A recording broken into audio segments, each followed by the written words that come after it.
Okay, next one is the potential derivation of potential electric potential from the electric field कि हम electric field से electric potential को कैसे derive कर सकते हैं। देखिए यहाँ पे तो ये है ना कि इलेक्ट्रिक पोटेंशियल जो है पोटेंशियल एनर्जी के ऊपर डिपेंड कर रहा है, यानी कि अगर आपको पोटेंशियल एनर्जी डिफरेंस पता है, ठीक है, और क्यू नॉट चार्ज आपको पता है, तो एक तो ये आपके पास वे है पोटेंशियल डिफरेंस फाइंड करने का।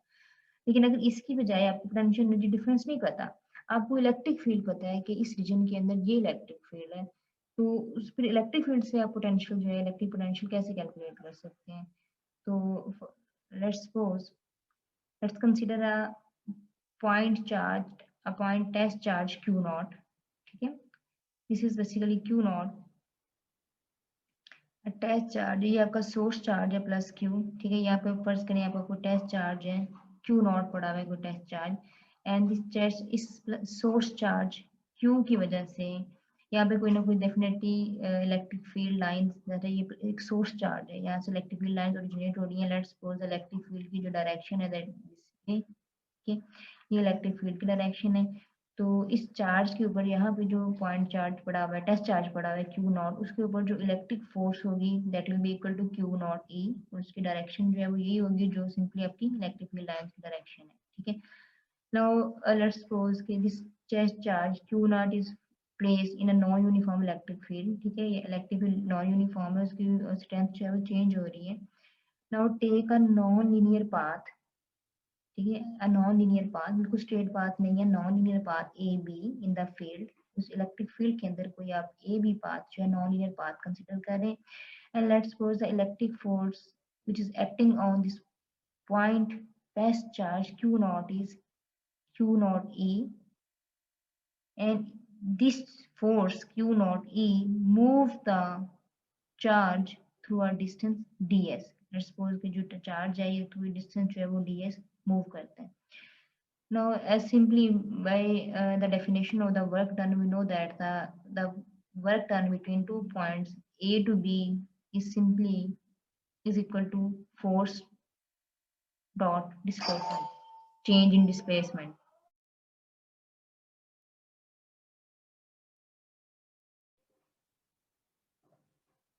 So here the work done is the product of dot product of force electric force जो charge point charge test charge के ऊपर लग रही है इनटू स्मॉल डिस्प्लेसमेंट जो उसने कवर किया है। तो इलेक्ट्रिक फोर्स की वैल्यू क्या है क्यू नॉट ई, तो उसकी वैल्यू पुट करें Q naught E dot D S. Now the net work done, वो हमने टोटल वर्क डन कैलकुलेट करना है, ये तो सिर्फ उतने से पाथ के लिए वर्क डन था। लेट्स सपोज उसने डीएस डिस्टेंस अगर कवर किया है तो सिर्फ डीएस डिस्टेंस के लिए जो वर्क डन चाहिए था वो ये था। अब हम इस पूरे पाथ के लॉन्ग वर्क डन कैलकुलेट करना चाह रहे हैं, यानी कि अगर वो ए से लेके बी तक मूव करता है, पूरा पाथ कवर करता है, तो फिर टोटल नेटवर्क वर्क क्या होगा। तो that net work done will be equal to, simply क्या करेंगे हम इसे पूरे पाथ पे इंटीग्रेट कर देंगे। तो इसको डिस्टेंस पूरे पाथ पे इंटीग्रेट करें, सिंपली इसे इंटीग्रेट कर देंगे तो आपके पास ये रिलेशन आ जाएगा। Now we know that the electric potential difference in terms of electric potential energy is defined as this, ठीक है, अभी हमने ऊपर ये रिलेशन चेक किया है। Electric potential in terms of electric potential energy क्या होता है, delta U divided by Q naught को इधर ले जाए, delta U by Q naught. तो ये आपके पास electric potential difference in terms of electric potential energy जो है वो इस तरह से आ जाएगा, ठीक है। अब देखें इलेक्ट्रिक पोटेंशियल एनर्जी किसके इक्वल होती है, इलेक्ट्रिक पोटेंशियल एनर्जी किसके इक्वल होती है। अभी हमने प्रीवियस लेक्चर में देखा था कि इलेक्ट्रिक पोटेंशियल एनर्जी जो है सिंपली द पोटेंशियल एनर्जी जो डिफरेंस है डेल्टा यू किसके इक्वल होता है, minus of the work done. जब क्यू नॉट चार्ज जो है दो पॉइंट्स के दरमियान में मूव करता है under the action of a conservative electric force जिसकी वैल्यू क्यू नॉट ई है, तो सिंपली पोटेंशियल एनर्जी डिफरेंस जो है वो negative of the work done होता है, ठीक है। तो इसमें पुट करें डेल्टा यू को, ये वैल्यू जो है इसमें पुट करें, इसमें पुट कर दें तो डेल्टा भी आपके पास किसके इक्वल आ जाएगा, minus work done from path A to B divided by Q naught. अब वर्क डन हम ऑलरेडी चेक कर चुके हैं, ए टू बी पाथ के लॉन्ग जो है वो टोटल नेट वर्क डन क्या होगा। इस नेट वर्क डन की वैल्यू इस इक्वेशन में पुट कर दें, हमारे पास जो पोटेंशियल इलेक्ट्रिक पोटेंशियल डिफरेंस है that will be equal to minus A to B E dot ds. Now here again here it is a potential difference, electric potential difference. तो difference किन दो पॉइंट्स का है, ए और बी का. इसको हम यूँ लिख सकते हैं final point minus initial point, यानी कि electric potential at point B minus electric potential at point A, दो पॉइंट्स का पोटेंशियल डिफरेंस. तो इसको हम भी लिख सकते हैं. नाउ अगर तो अब इस दोनों इक्वेशन को यूज कर सकते हैं. अगर तो आपको दोनों पॉइंट्स के ऊपर पोटेंशियल पता है, ए पॉइंट का पोटेंशियल भी पता है, बी का भी पता है, तो सिंपली हम इस रिलेशन को यूज करके पोटेंशियल डिफरेंस कैलकुलेट कर लेंगे. लेकिन अगर आपने किसी एक पॉइंट पे पोटेंशियल फाइंड करना है और दूसरे का आपको पता ही नहीं है, तो we can choose one of the point, let's suppose a point A at some reference point which can be taken at infinity. ठीक है, तो एक पॉइंट को इन्फिनिटी पे ले लें and we know that the potential at infinity is always zero. तो V A क्या होगा, जीरो हो जाए. तो सिंपली आपके पास इलेक्ट्रिक पोटेंशियल या पॉइंट बी पे रह जाएगा, that will be equal to this thing. ठीक है ना.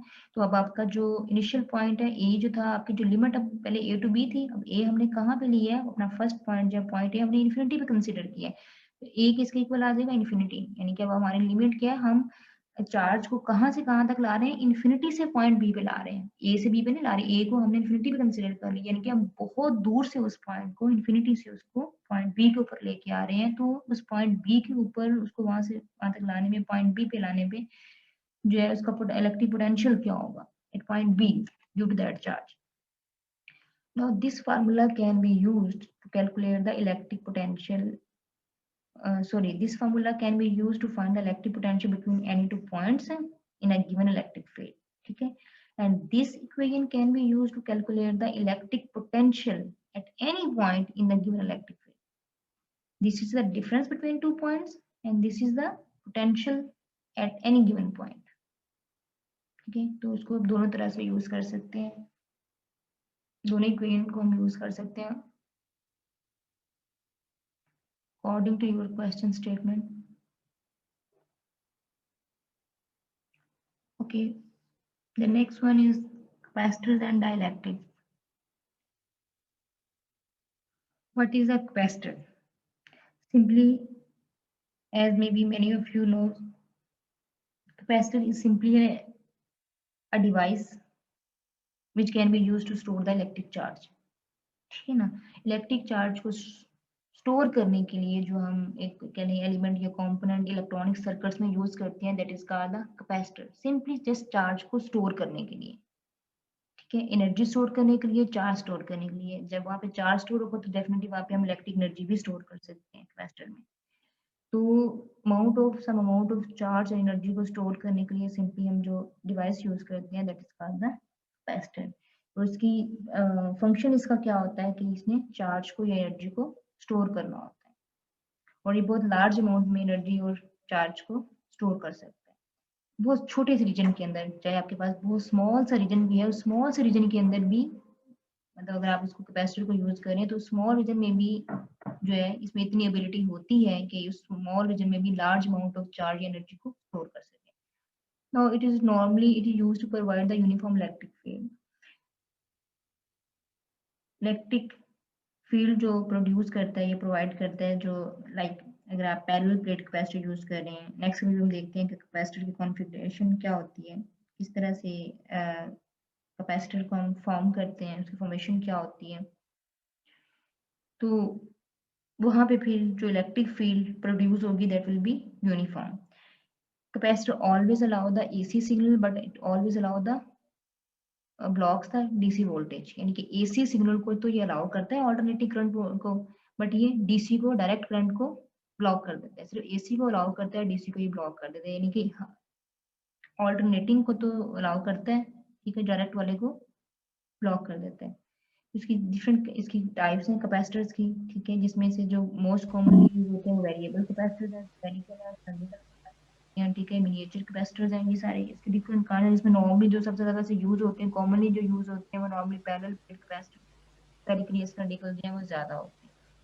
और सबसे मोस्ट कॉमन जो इसकी एग्जांपल है that is the parallel plate capacitor.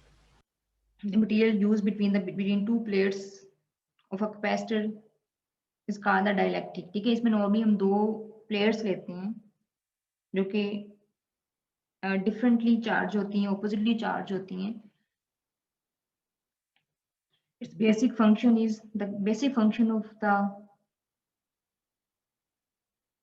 dielectric is to concentrate the electric field. Na? The capacitor can be charged and can be discharged. It can also discharge the stored energy. ठीक है, जो उसने electric energy charge पहले की है वो उसको discharge भी कर सकता है. कब डिस्चार्ज करेगा? जब आप इस डाइलेक्ट्रिक मीडियम की बजाय वहां पे आपको कंडक्टिंग पाथ जो है वो प्रोवाइड कर देंगे, यानी कि आपने अपने डाइलेक्ट्रिक मीडियम को कंडक्टिंग पाथ से रिप्लेस करें. तो कंडक्टिंग पाथ से क्या होगा? जैसे आप उसको रिप्लेस करेंगे वो जो है वो उसमें से करंट जो कंडक्ट करना शुरू कर देगा. तो जितनी आपने उसमें से एनर्जी उसमें स्टोर की हुई है, जो चार्ज आपने उसमें स्टोर किया है, वो सारा का सारा डिस्चार्ज होना शुरू कर देगा. यानी कि अगर आपने चार्जिंग सोर्स को कंडक्टिंग पाथ से रिप्लेस कर, तो नॉर्मली ये इसे वर्क तभी करेगा जब आपके पास मीडियम जो है कोई इंसुलेटिंग मटेरियल होगा, कोई डाइलेक्ट्रिक मीडियम होगा.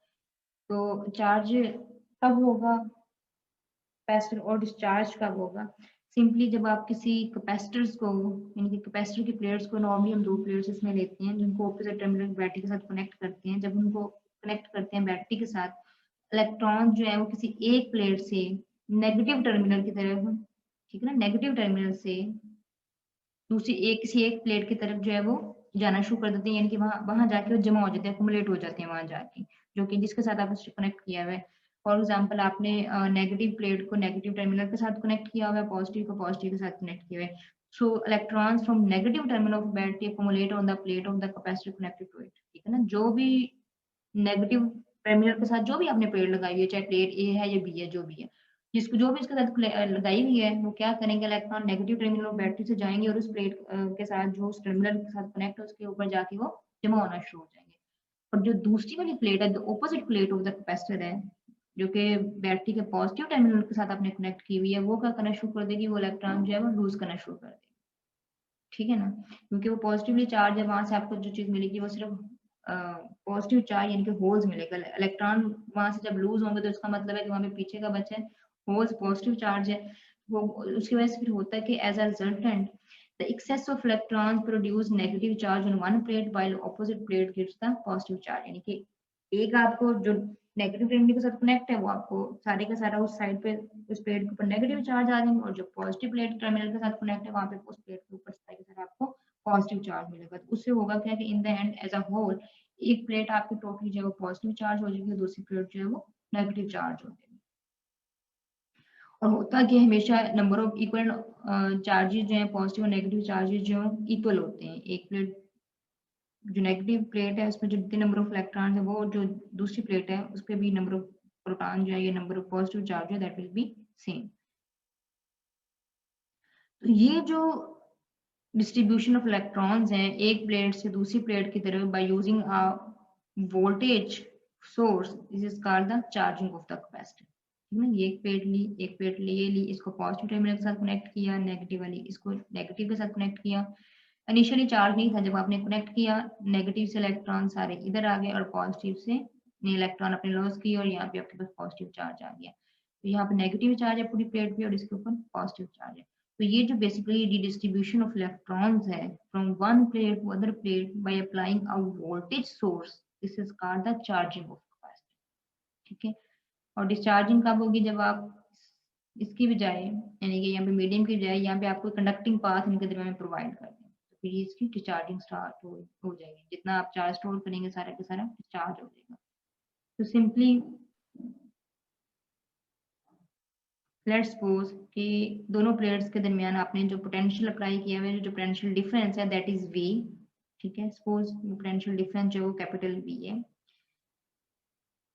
अब जितनी ज्यादा आपकी वोल्टेज ज्यादा होगी, अप्लाइड वोल्टेज जितनी ज्यादा होगी, उतनी ही इलेक्ट्रिक फील्ड जो है इन दोनों प्लेट्स के दरमियान जो है वो स्ट्रॉन्ग होगी, और जितनी इलेक्ट्रिक फील्ड स्ट्रॉन्ग होगी उतनी ज्यादा चार्ज जो है वो स्टोर होगा.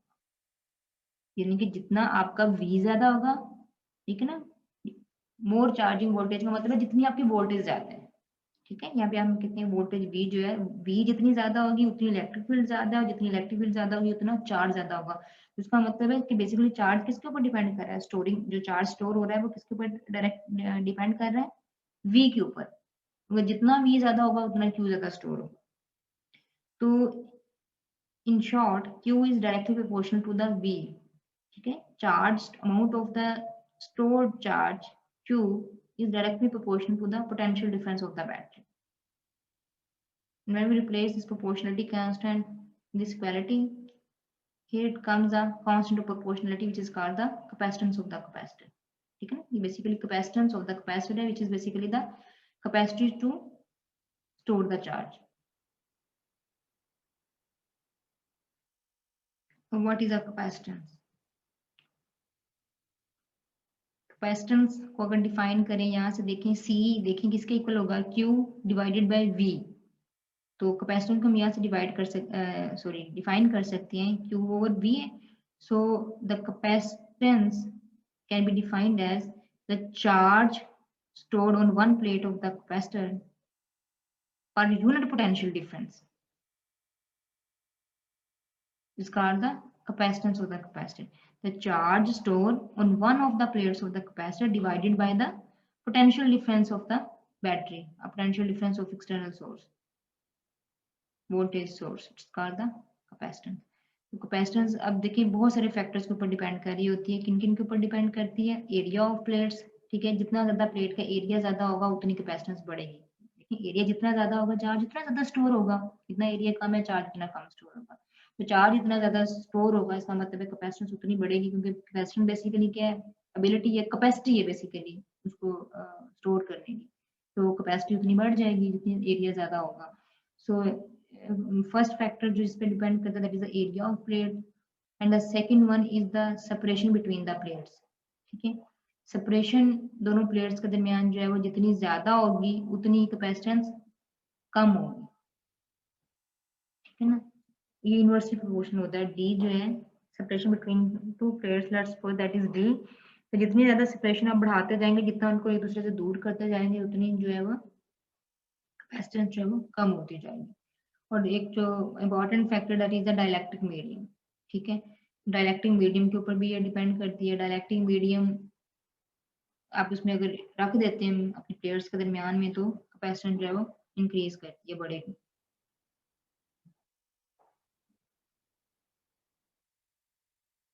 The unit of capacitance is farad, and 1 farad is equal to, यहाँ से अगेन देखें C किसके इक्वल है, Q और V के। तो 1 farad will be equal to when 1 coulomb of charge, ऊपर क्या है Q है, Q का यूनिट क्या है, coulomb. when 1 coulomb of charge is stored on one of the capacitor plates by applying a potential difference of 1 volt, यानी कि simply कि कैपेसिटेंस जो है वो 1 फैरड होगी कब, जब आपने जो किसी एक प्लेट के ऊपर जो चार्ज स्टोर किया है वो आपने 1 कूलम चार्ज स्टोर किया है by applying the potential difference of 1 volt, यानी कि 1 वोल्ट आपने पोटेंशियल अप्लाई किया, पोटेंशियल डिफरेंस अप्लाई किया, जिसके नतीजे में किसी भी एक प्लेट के ऊपर 1 कूलम जो है वो चार्ज स्टोर हुआ है। उस वक्त उस कैपेसिटर की कैपेसिटेंस जो है वो सिंपली 1 फैरड होगी, यानी कि 1 वोल्ट वोल्टेज अप्लाई करने से जो है वो एक ही कूलम चार्ज स्टोर हुआ है किसी भी एक कैपेसिटर की प्लेट के ऊपर। तो दैट मीन दैट उस कैपेसिटर की जो कैपेसिटेंस है, जो कैपेसिटी है उसको स्टोर करने की चार्ज को, दैट इज 1 फैरड। इसके अलावा इसके मल्टीपल यूनिट्स भी हैं फैरड में जो हम यूज करते हैं। ये पिको फैरड भी यूज करते हैं, माइक्रो फैरड भी यूज करते हैं, 10⁻⁻⁶ and 10⁻⁻. Now there is a method to find the capacitance for a capacitor. अब किसी भी कैपेसिटर की कैपेसिटेंस फाइंड करने के लिए जो जनरल मेथड है, जनरल स्टेप्स हैं वो ये हैं, कैसे आप उसको कैलकुलेट कर सकते हैं। चाहे आपकी वट एवर कोई भी कॉन्फ़िगरेशन है, पैरेलल प्लेट है, स्फेरिकल है, सिलेंड्रिकल है, किसी भी किस्म का जो कैपेसिटर है, उसकी कैपेसिटेंस फाइंड करने के जो जनरल रूट है, जनरल स्टेप्स हैं वो सेम होंगे। सबसे पहले आपने क्या करना है कैपेसिटेंस फाइंड करने के लिए, देखिए हमने बात की थी कि कैपेसिटर्स की कैपेसिटेंस है that is strongly depend upon the geometry.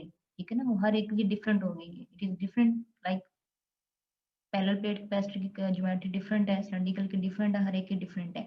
लेकिन इन तमाम काइंड के कैपेसिटर्स के कैपेसिटेंस फाइंड करने के लिए जो आप मेथड अडॉप्ट करेंगे, उसके जो मेन स्टेप्स हैं, जो उसका रूट है, वो सबके जो स्टेप्स हैं वो सेम ही है। और वो जो स्टेप्स हैं वो ये 3 स्टेप्स हैं, इन तीनों को फॉलो करके आप सिंपली जो है वो कैपेसिटेंस जो आप फाइंड कर सकते हैं। सबसे पहले तो ये कि आपने अज्यूम कर लेना है कि आपका जो कैपेसिटर है व्हाटएवर वो किसी भी ज्योमेट्री का है कि उसके ऊपर जो स्टोर चार्ज है, जो उसके ऊपर चार्ज है किसी भी एक प्लेट के ऊपर, let's suppose that is the Q, ठीक है, जो कि बेसिकली इलेक्ट्रिक फील्ड प्रोड्यूस करेगा।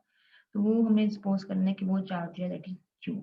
उसके बाद क्या करना है कि हमने इलेक्ट्रिक फील्ड गॉसेस लॉ को यूज करते हुए इलेक्ट्रिक फील्ड फाइंड करनी इन terms of the charge Q. जो चार्ज अपनी क्यू अज्यूम किया है उसकी फॉर्म में, उस टर्म में आपने इलेक्ट्रिक फील्ड ई फाइंड करनी है by using the Gauss's law. ठीक है, दो स्टेप हो गए। सबसे पहले आपने चार्ज सपोज कर लिया कि प्लेट के ऊपर जो चार्ज स्टोर है that is Q. Second step ये है कि आपने गॉसेस लॉ को यूज करते हुए इलेक्ट्रिक फील्ड फाइंड करनी है, ठीक है, इन terms of that charge Q. उसके बाद थर्ड स्टेप है आपने पोटेंशियल डिफरेंस फाइंड करना है between plates of the capacitor. For example अगर आपका पैरेलल प्लेट कैपेसिटर है तो दो प्लेट्स के दरमियान में जो कैपेसिटर पोटेंशियल डिफरेंस है, दो पॉइंट्स के दरमियान, प्लेट्स का मतलब है दो पॉइंट्स, व्हाटएवर दो पॉइंट्स आप कहाँ पे ले रहे हैं। आपकी दो प्लेट्स हैं तो ऐसा टू पॉइंट्स के तौर पे एक्ट करेंगी। सिलेंड्रिकल सिमेट्री आप ले रहे हैं उसकी तो वहाँ पे आप दो जो भी दो पॉइंट लेंगे, लाइक पॉइंट ए लेंगे पॉइंट बी लेंगे, तो दो पॉइंट के दरमियान potential difference. Potential difference between two points वो आपने फाइंड करते हैं। डेल्टा वी वो किसकी, अब हमें पता है सिंपल, अभी हमने प्रीवियस केस में देखा है कि वो potential difference between two points in terms of electric field किसके इक्वल होता है। You can find that difference by using this relation. अब किसके ऊपर डिपेंड करे, ई पे। ई ऑलरेडी हम इस प्रीवियस वाले स्टेप में फाइंड कर चुके हैं। वो इलेक्ट्रिक फील्ड ई की वैल्यू आप यहाँ पुट करेंगे तो आपके पास डेल्टा वी आ जाएगा। यानी कि अब डेल्टा वी है, हमें किसी एक पॉइंट पे अगर चाहिए तो एक पॉइंट को इन्फिनिटी कर ले लें तो दूसरे पॉइंट के ऊपर पोटेंशियल सिंपली वी आपके पास आ जाएगा। वी आपके पास आ गया। अब हमने अब क्या करना है, उसकी कैपेसिटेंस फाइंड करनी है। तो कैपेसिटेंस फाइंड करने का क्या सिंपली फार्मूला है, Q is equal to C V. C find करना है, उसके लिए हमें क्यू चाहिए और वी चाहिए। क्यू ऑलरेडी हमने, क्यू तो हमने जस्ट सपोज किया हुआ था कि इतना चार्ज स्टोर है वो डिवाइडेड बाय वी। वी हम यहाँ से जो हमने फाइंड किया होगा वो हम इसमें पुट कर देंगे तो सिंपली आपके पास उसकी कैपेसिटेंस आ जाएगी। ये जनरल रूल्स है जिनको आपने फॉलो करना है। फॉर एग्जाम्पल अगर हम इसको एक्सप्लेन करें थोड़ा सा डिटेल में कि किस तरह से फाइंड कर सकते हैं किसी एक हमको ये ले लेते हैं एग्जांपल। फॉर एग्जांपल हम पैरेलल प्लेट्स ले लेते हैं। पैरेलल प्लेट्स कॉन्फ़िगरेशन के केस में हम चेक करते हैं कि हम इन्हीं स्टेप्स को फॉलो करते हुए किस तरह से कैपेसिटेंस जो वो फाइंड कर सकते हैं। ठीक है, लेट्स सपोज हमने कह लिया कि हमारे पास दो पॉजिटिव प्लेट्स हैं, एक प्लस क्यू चार्ज के साथ है, दूसरी माइनस क्यू चार्ज के साथ, and they are separated by some distance D. ये प्लेट ए है, ये प्लेट बी है। इन दोनों के दरमियान में इलेक्ट्रिक फील्ड डेफिनेटली कोई जनरेट होगी जो कि पॉजिटिव से नेगेटिव चार्ज की तरफ जो है वो डायरेक्ट करेगी। तो ये इलेक्ट्रिक फील्ड लाइंस होंगी इस रीजन के अंदर। अब क्या करें, हमने सबसे पहले क्या फाइंड करना था, फर्स्ट स्टेप क्या था, अब हमने सपोज कर लिया कि इसके ऊपर जो एक प्लेट के ऊपर चार्ज है वो प्लस क्यू है, दूसरे के ऊपर माइनस क्यू, यानी कि किसी भी एक प्लेट के ऊपर अगर आप चार्ज की सिर्फ अमाउंट देखें, नेगेटिव पॉजिटिव हम नहीं देख रहे, हमें पता है कि पॉजिटिव चार्ज की वजह से दैट टाइम हम प्लस ले रहे हैं और वो नेगेटिव क्यू इलेक्ट्रॉन की वजह से तो वो माइनस क्यू, बट हमने यहाँ पे अमाउंट को देखना है। अमाउंट क्या है, चार्ज की क्यू। चार्ज फर्स्ट स्टेप तो हो गया कि हमने सपोज कर लिया क्यू चार्ज है। सेकंड स्टेप क्या था कि हमने इलेक्ट्रिक फील्ड फाइंड करनी थी bye using the Gauss's law. अब गॉसेस लॉ क्या कहता है कि जहाँ पे आपने इलेक्ट्रिक फील्ड फाइंड करनी होती है वहाँ पे हम एक हमेशा गॉसियन सरफेस ड्रॉ करते हैं।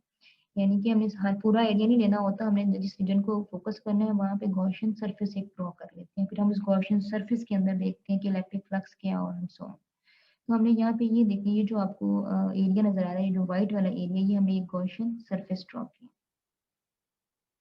सॉरी, ये जो प्लेट है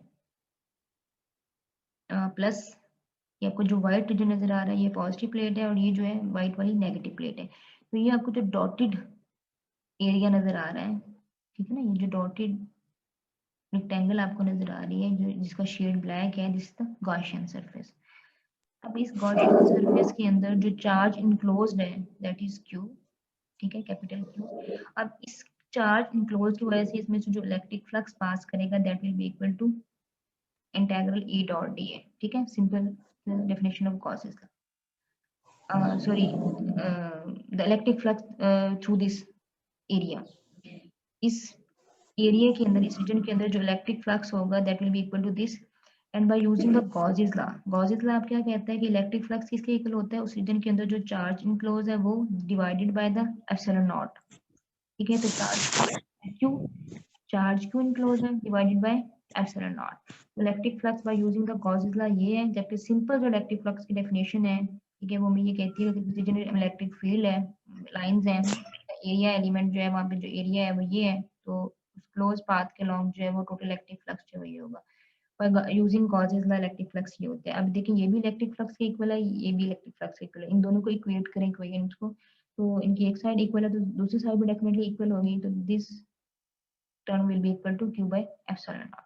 अब यहाँ से देखें इलेक्ट्रिक फील्ड ई और जो एरिया एलिमेंट है, ठीक है, उनके दरमियान में जो एंगल है दैट इज 0, ठीक है, वही ई की डायरेक्शन भी वही है, ठीक है, और एरिया पे जो नॉर्मल है उसकी डायरेक्शन भी वही है, तो एंगल 0 है, cos 0 1 हो जाएगा, तो इसको आप ई डी ए, ई यहाँ पे इलेक्ट्रिक फील्ड है, उसको बाहर निकालें, इंटेग्रल बेसिकली किसके ऊपर है, एरिया के, लेट्स सपोज कि किसी एक प्लेट का जो एरिया है दैट इज कैपिटल ए, ठीक है, कैपिटल ए हम कहते हैं उसका जो टोटल एरिया है उस प्लेट का दैट इज ए, तो एरिया सिंपली आपके पास ये आ जाएगा, E is equal to Q by epsilon naught, यहाँ से इलेक्ट्रिक फील्ड फाइंड कर लें, बेसिकली हमें ई चाहिए, हमने ई फाइंड करना था बाय यूजिंग गॉसेस लॉ, तो यहाँ से हमारे पास इलेक्ट्रिक फील्ड आ गई, ई आ गया in case of a parallel plate capacitor, ठीक है। अच्छा अब हमने फाइंड करना है, ये तो हो गया ई, अब हमने बेसिकली फाइंड करना है पोटेंशियल, ठीक है। अब पहले तो हम लेते हैं पोटेंशियल डिफरेंस लेते हैं बिटवीन टू पॉइंट्स, ठीक है, here Q is the total charge on the plate and A is the area of the part of the Gaussian surface, मतलब जो जिसमें से वो जो फ्लक्स पास कर रहा है, ओके। अब नेक्स्ट है पोटेंशियल डिफरेंस हमने कैलकुलेट करना है, क्योंकि हमें V चाहिए बेसिकली, E हमने इसलिए फाइंड किया था कि हमें जो चीज चाहिए मेन वो V फाइंड करना है, देखिए हमें पता है potential difference between two plates of the capacity, यानी कि दो पॉइंट्स के दरमियान में जो पोटेंशियल डिफरेंस होता है वो इसके इक्वल होता है, तो हमारी एक प्लेट जो है वो ए है, अब हमारे जो पॉइंट्स हैं ये प्लेट्स हैं, प्लेट ए प्लेट बी, ए और बी, प्लेट्स ए और बी के दरमियान में जो पोटेंशियल डिफरेंस है that is equal to this, ठीक है, और वेरी कर रहा है from point A to B, path जो है वो ए टू बी वेरी कर रहा है, तो अगेन यहाँ पे इसको ओपन कर दें डॉट प्रोडक्ट को इलेक्ट्रिक फील्ड की, और इसकी वैल्यू जो है वो सेम है, आपका जो डिस्प्लेसमेंट वेक्टर वो भी उसी डायरेक्शन में है, तो cos 0 1 ये आपके पास आ जाएगा। अब ये देखिए ये दो पोटेंशियल डिफरेंस,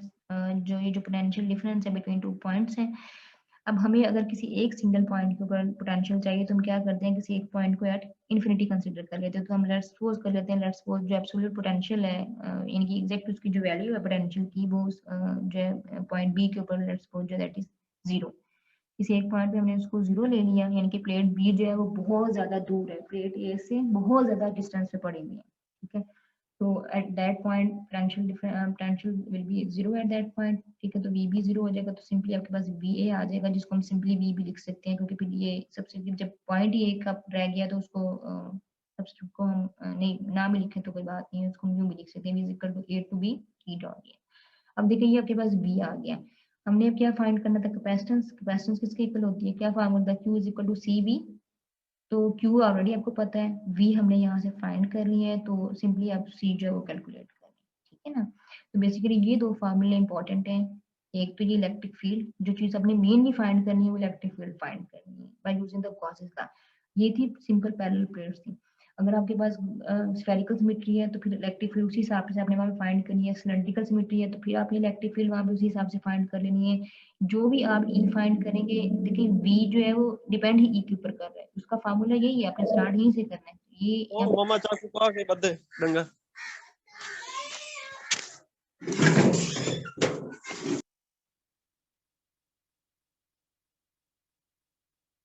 इलेक्ट्रिक फील्ड जो है वो मेन फैक्टर है, इलेक्ट्रिक फील्ड जब आप एक दफा किसी कॉन्फ़िगरेशन का किसी भी ज्योमेट्री के लिए इलेक्ट्रिक फील्ड फाइंड कर लेंगे तो सिंपली पोटेंशियल डिफरेंस का यही फार्मूला है, जिसमें ई आपने यूज करना है, तो वो आप ई की वैल्यू यहाँ पे पुट करेंगे तो आपके पास वी आ जाएगा।